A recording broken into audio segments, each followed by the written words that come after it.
Oh, hello. I guess you're here for the tent review. Me too. I have been waiting for weeks now for this opportunity. And the reason that I've been waiting for weeks is because the package that finally showed up at my door this week is the second package that was sent. Package number 1 got lost in the mail. No clue where it went. First and foremost, if you guys get anything out of this video, look at purchasing your tent or stove from 3Ridges Gear Company. They are top-notch customer service. Jim over there didn't send me 1, but 2 packages so that I was able to review this tent and stove. And I'm not trying to pad their sales by any means. I'm trying to make it so that you guys get your stuff. So this is where I'm gonna be spending the night. It is October in Alaska. The leaves are gone. It's cold. Perfect for this tent review.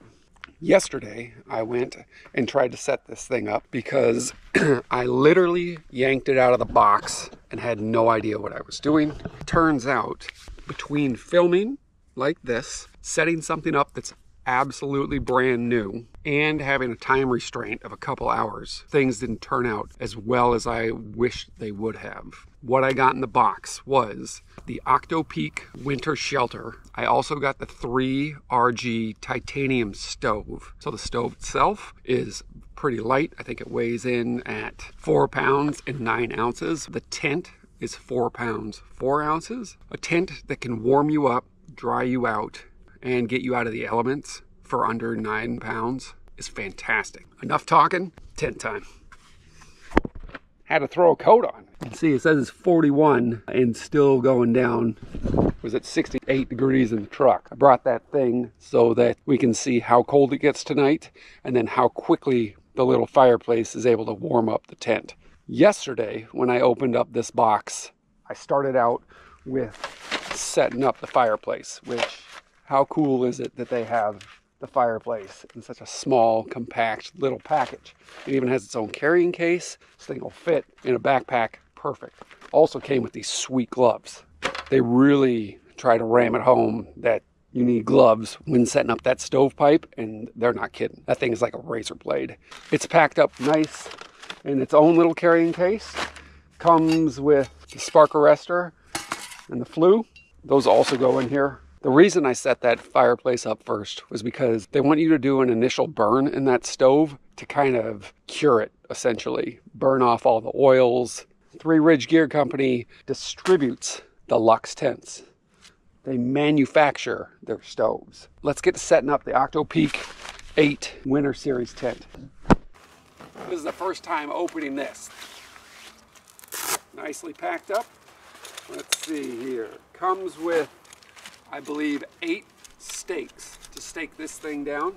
I thought it came with this already installed. We'll dive into that here in just a second. That's where the stovepipe should exit. Probably need a new mic because I'm assuming this sounds terrible. Sorry about that.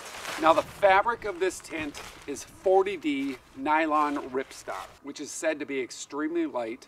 It's also extremely durable, but it is not waterproof. They claim it's water resistant. If you're in the mess, this thing isn't gonna make it so that all your stuff inside is bone dry. This tent is the largest backpackable hot tent that 3Ridges Gear Company sells. They claim that it can sleep 4 people with no stove. If you have a cot, you're supposed to be able to sleep 2 cots in this thing, 1 cot and stove. All right, so here you can see they sent a center pole as well. Goes right in the middle of the tent, and it's the support system that holds the thing up. Just like a normal tent pole. Sorry for the interruption and the echo, but this has to make it in the review. All the editing has been done. I was in my garage making B-roll footage, extended this pole for the 3rd time. The little peg that's spring-loaded that clicks in and out of position on this side, when I pulled it out, the thing just flew off. I don't know if a weld snapped. I don't know exactly what happened here. It's almost impossible to get a good picture of what's going on in there. I was able to find the little peg again and fish out this little spring-loaded mechanism. When I put it back in there, the first time it went into one of the holes to be set, it shot into the ozone, and I have no clue where it is in this garage. I'm not 100% sure if I got a lemon or if this thing is just not built very well. That thing on 3 uses shouldn't have shot off the way it did. I wanted to get this in front of you guys before you hear me talk about the rest of the tent. Tent, still great so far. Pole, questionable. So keep that in mind. All right, back to the review. It's connected with a bungee system. It has the option for little pegs that make it so the height can be adjusted. I think the max height of this tent is 72 inches.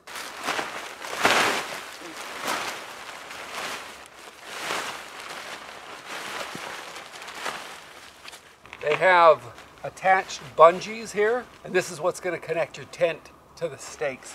This tent does not come with a floor. You have the option to purchase a half floor for this thing, which looks pretty great. It has a lip on it. It just keeps stuff out. Definitely something to consider. These tent spikes are awesome. Very lightweight. So I'm going to hammer all these things in.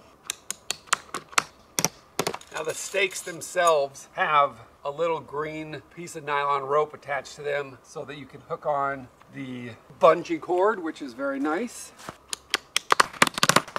It doesn't seem as if these bungees here are adjustable, so make sure that you're pulling this tent nice and tight before putting those stakes in. Got all 8 stakes put in here. Took me about 5 minutes without the recording going on. All I gotta do is put that center pole in and we should be up and running. Happy with this color of tent. I didn't know what one I was gonna get, but I'm glad I got this one. Put that right there in the middle. I gotta go through and readdress the stakes, it looks like a little bit. Like I said, first time, learning curve, pretty simple. As you can see, I've gone through and kind of spaced these things out. I could do better on that one, but you guys get the picture. She's looking good. This is on me. Lake, wind coming, door right here. I wanted awesome view. It might bite me in the butt. I have to do something here with making it so the wind isn't coming in here. Well, shockingly, just coming into this thing, maybe it's getting out of the wind, I don't know what it is, but definitely warmer, like in here with nothing going on. So that's pretty cool. Let's get the thing swapped out here for the stove and then work on making it so this thing's a little more airtight, because right now it's not at all.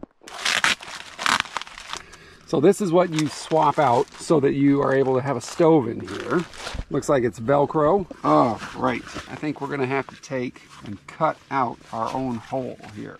I'm assuming it's gonna go somewhere right here, and this thing just kind of flaps over. That way, if it's like raining or whatnot, you do not have said stove, it's gonna keep the elements out. I'm trying to do as much as I can right out of the box, because just like you, I wanna know how simple it is or hard to set up. Need to put a hole in this bad boy.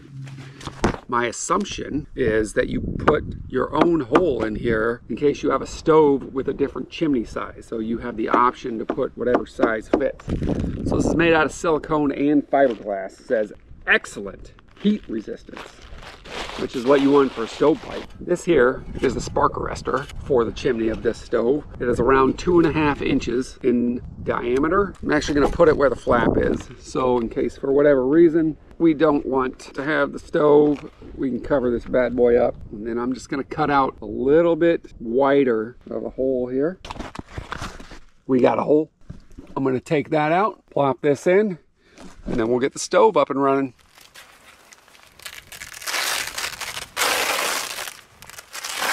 Don't want to lose this in the same colored leaves, so we'll put that right there. And then obviously just match this up with the Velcro, and easy peasy. Perfect. That worked good. Next is going to be the stove. And as I stated, 3Ridges gear, they make these. I don't know what it is about camping and having a fire in the tent. It is magical. My other tent, massive canvas tent thing weighs close to, I'm not joking, probably 100 pounds. Cast iron stove, big old canvas monster with some sort of steel pipe to set up the frame. It's more like putting up your house. You'll be able to pack this thing more or less anywhere you yourself can take it. Yesterday when I was trying to set this thing up for the first time, I made it way harder than I should have. It's pretty simple. When you unzip it, you notice that it's packed up real nice. But when you take it out, find that it has its legs. Obviously this is the top. This is where the chimney goes. You have the front, side, one more side, and bottom. 6 pieces in total, extremely easy to set up. You take the bottom, you put the long pieces where the long pieces go, and the short pieces where the short pieces go. And as you can see here, it has these little grooves, and that's where each piece slides into. Put this last piece just like this, but if you look back here, or down I should say, they just slide in place, just like that. Then you have your door. When you put the top of this thing on, make sure that where the chimney goes is in the back. Piece it all together there, boom. Stove's put together in under a minute. Next, you put the legs on. Very important, these wing nuts are what this stove rests on. You want to have wing nuts on bottom. These little things act as the feet, make it so that's nice and flush, just like so. So when it's sitting on the ground, it doesn't have that as the balance point, it has this. Let us line this thing up. I found in a very small amount of time using this stove, the easiest thing to do here is put it on its side. There you go, we got one. Put this on. Not only are these the feet of the stove, this is also what holds the entire thing together. So between these guys on top and the wing nut, that is how this thing stays in place and secure. Tighten that down, move on to the next one. I'm gonna get these 4 legs placed, and then we're gonna move on to rolling that chimney up. Here's where the complimentary gloves come into play, because this piece of metal is no joke. It will slice you open real fast. We're gonna unzip this bad boy. Comes with 2 clamps. Stick them over there. Uno, dos. Yesterday on the riverbank, it was a real problem because rocks and gravel kept getting into this thing. And unfortunately, this isn't much better of a situation. Now, very first time, probably the first couple times actually, what you wanna do is you're gonna roll this titanium out like so. Obviously, she didn't roll out all the way. Unroll it, roll it the opposite way. Ideally, this is what you want. This has already kind of started doing what it needs to do. If you take the corner and you just start rolling this on itself, nice and tight. You want it to go as lengthwise as possible because the end goal here is to have this seam meet this seam. Once you got about 18 inches or so, you have 8 rings here. Take all these rings and get them on there. You want to just keep rolling this thing on top of itself until you hit the end there like that. What I'm going to do is slowly twist it and pull at the same time, and that way this seam will eventually find itself. Twist back and spread this thing out. All right, so there you go. But as you see, the seam here is lined up nice and even now, and this thing sits, I think, at a whopping like 8 feet or something. They really don't want sparks getting on this tent. So the next thing that you do here is, stretch first and foremost, and then put spark arrestor on one side. So there's a couple grooves in this thing. They're already punched out. If they're not, poke them in and slide spark arrestor over pipe. Make sure that those grooves go on the inside of the pipe. Now, classic me, you got yourself a clamp that you're supposed to put on first. Well, let's see if I can open this thing up enough to slide it open. So make sure this Arrestor is as far down as it'll go. Just crank this clamp on the top here. And there are rings up here to attach rope to, so that when we get this thing set up, we can tie it off. And that way, when it gets windy, this thing doesn't get blown all over the place. We're gonna put the Flue on. On the bottom, there are little latches that allow you to take this thing, twist it into the stove. We will place the Flue on, like so. You want to put one of these rings here pretty much as close as possible. I'm going to crank down now on this pipe. You want to make sure that your valve here can open and shut. The Flue goes on the inside of said chimney. Spark arrestor goes on outside. Now we got this bad boy set up. We're going to attach it to the stove and get it anchored down for the night. Guys, birch bark is nature's fire starter. Let's see what happens here. So we're at 37 degrees in the tent at the moment. I was out fishing, freezing my butt off. It's nice to know that I can come back to a place, get a fire going, and warm myself up. She's putting out heat now, boys. So much so that the pants, they're smoking. Fireplace, we're pushing it to the limits, it looks like. So we're gonna keep an eye on that. Main thing, we're up to 45 degrees, almost 46 in a matter of, I don't know, maybe 12 minutes. This thing has tie-offs everywhere. If you got another 8 or 10 stakes, you could really maximize the size of this tent. Obviously, it's just me in here, but I got a bunch of junk. I have my entire camping tote over there. I have a massive tote of wood over there. I have my sleeping bag and setup. As you can see, it is extremely roomy. But this fireplace isn't intended to be the main source of heat. It's intended for warming you up once you get back from doing stuff outside, exhibit A like I was just doing, or coming in, getting it going so you can dry yourself off. You still need to have a good sleeping bag. We're up to 64 because of this sweet fireplace. Love the fact that I can just sit here, lay down, and watch this fire do its thing. The stove itself is 13.5 inches long by 7 5/8 inches wide and 6 5/8 inches tall. The legs are adjustable for height, which makes it so that you can level this thing out, which is nice. One thing about the stove that you don't need, but you have to be aware of, is they offer a heat resistant blanket for underneath this thing. I have leaves here everywhere. If these leaves were to stay under this thing, that's instant kindling. Like, all this stove's gonna do is dry them out. When you put your stove up, make sure to either dig out down to dirt or whatever, something that's not flammable. You have to make sure of doing that because you don't want to wake up in the middle of the night with a fire outside of your fire. And then obviously when you are using the stove, make sure you have adequate ventilation going on. Oh, good grief. This heat's making me tired, which is a good thing. All right, I'm gonna make myself some dinner and see how this thing treats me throughout the night, and we'll have an update in the morning.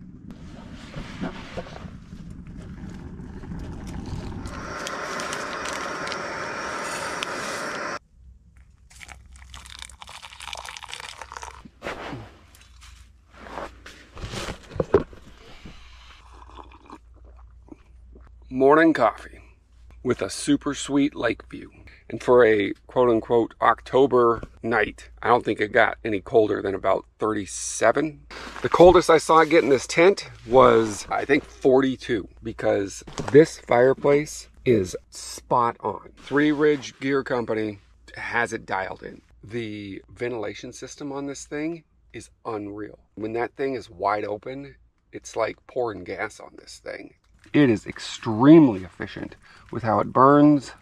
It kicks off a lot of heat. At one point, I think I had this thing up to 92 degrees, which was crazy. I was just trying to test the limits of the stove, and boy, when she gets hot, it gets cherry red. Be mindful of that. As you can see, I'm just in shirt, normal clothes, and I have to have the door open because this stove is still cooking me out of here. The tent, unfortunately, didn't get challenged very much. So the tent itself holds the heat in the mid to low 30s very well.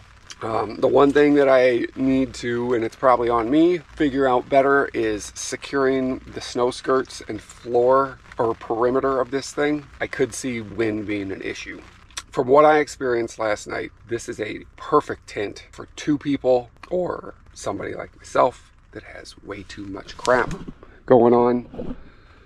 I did notice that kind of maneuvering around in this thing was a bit of a challenge. Like I said, I have way too much junk in this tent. Me being 6 foot, the perimeter here, there was a lot of hunching around going on when I was trying to get to my things. And I understand that they probably put this stove here in the middle of the tent, so A, it doesn't melt the sides, and B, it helps disperse heat evenly. Where it's located for placing the stove jack, when it's sitting where it is now and the door coming in, you're dodging this thing going in and out. Don't know why they couldn't have put maybe it, 2 or 3 triangles over from the door, and that way you wouldn't have any worries about coming in and possibly catching your coat or something on that pipe. It doesn't take up a ton of room in your backpack. It's reasonably weighted. You won't be taking it sheep hunting by any means, but for just a casual hike on the weekend, perfect. Obviously, I'm going to need to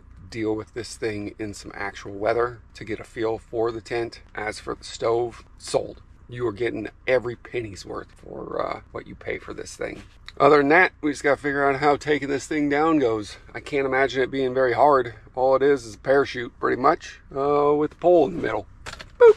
So I'm going to finish this coffee, wait for it to get a little bit lighter out, and then take this thing down. I'll see you outside. Now the weather shows up. Overall, what a fantastic tent. The tent itself, so simple to put up. You just got to make sure that you put the stakes in first and then set up that center pole and you're good to go. It's adjustable, which is awesome. The closer you get with the tent spikes, guy's been doing it the entire time I've been packing up. I love hearing them. But the closer you get that footprint together, obviously the higher the tent can be. So for people that are a little bit taller like moi, maybe I won't spread it out so much next time. I love the fact that the tent stakes themselves are bright red.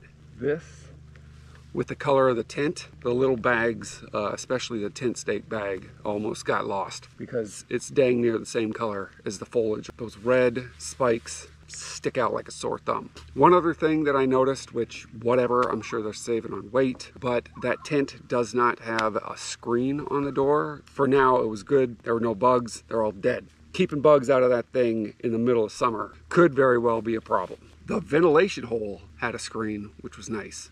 Door itself, no screen. The rain, as it started picking up, that thing did shed the water. It didn't even sit on it. It just, like a duck's back, out of the stove. Dialed that in. They did it right. That stove is a tank.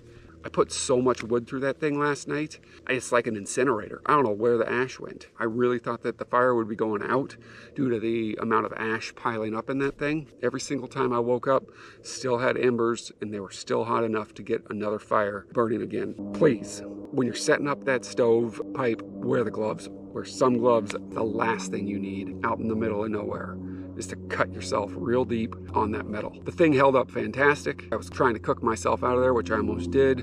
It was red hot, literally glowing. Didn't buckle, didn't look like it was starting to melt, nothing. It just kept trucking. The stove itself warped a little bit when I took it all apart, but that's gonna happen, obviously. Metal, science, heat, contract, whoop. The chimney seemed a bit tall, but they do not want any of those sparks falling on that tent. It's so thin that I'm assuming that one of those embers would just bury itself right through that tent. The fact that you are able to tie that thing down so that it's not going all over the place when the wind does decide to show up is also a good thing. The only hiccup that I had when taking the stove apart was actually on the stove pipe. The flue on there, I had to get pliers and kind of bust it loose. It had expanded to the point, I think, that it kind of jammed up. Once I got a couple cranks in with the pliers, it's a piece of cake. got that thing undone, and then rolled the stovepipe up, put it back in its little bag. I do really enjoy the fact that each thing here also has its own individual bag as well. I'm going to end on this. If anybody's even still watching this, once again, start with it, end with it. I'm not kidding. If you're thinking about buying this tent, 3Ridges Gear Company, not trying to pad their pockets, not trying to get their sales up. Do appreciate that they allowed me to go and review this tent. They have other tents that are smaller options, so if you don't need to carry around half your house when you go camping like I did, maybe those are better options for you. If you purchase something from these guys, you're gonna get it, or you're gonna get your money back. Their customer service from the start, top notch.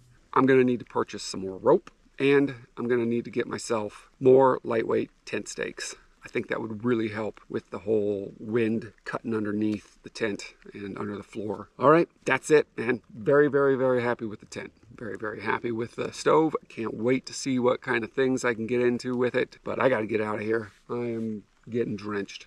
If you're even thinking about it, pull the trigger. It's fun, it is warm, it is lightweight, and it will put your camping experience on a whole other level. All right, guys, till next one. Appreciate you. Thank you, Jim. Have a good one.